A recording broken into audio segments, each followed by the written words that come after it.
Hello friends, आज मी बनवणार आहे चिकन. तर मी ते अर्धा किलो चिकन घेतलेलं आहे आणि स्वच्छ 3 पाण्याने धुवून घेतलेलं आहे.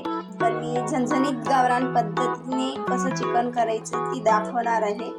तर आता मी हळद घालून घेते.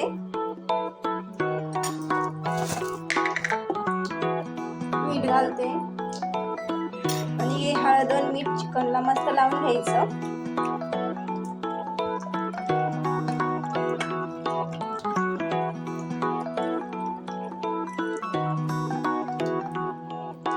असंच लावून घ्यायचं.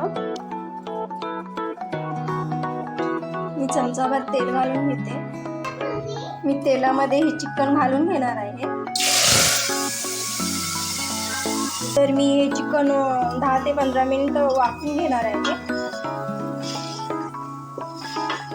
फिरवून घेते मी. हळद आणि मीठ लावल्यामुळे चिकनला पाणी सुटतं थोडं.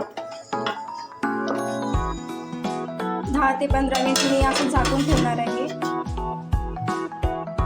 इथे मी मसाला तयार करणार आहे. मी लसूण घेतलेला आहे, खोबरं, टमॅटो, कोथिंबीर आणि अद्रक. आता मी टमॅटो, नारळ आणि टमॅटो भाजून घेणार आहे. बघूया चिकन शिजलं का. बघू शकता चिकनला किती पाणी सुटलेलं आहे. चिकन शिजलेलं आहे. आता मी गॅस बंद करते. आता मी तेल घालून घेणार आहे. आता मी मसाला घालून घेते.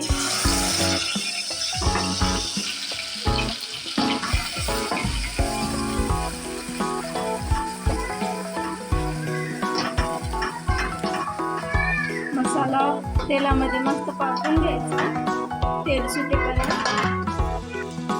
मसाल्याला तेल सुटलेलं आहे. आता मी मिरची पावडर, घाटी मसाला आणि चिकन मसाला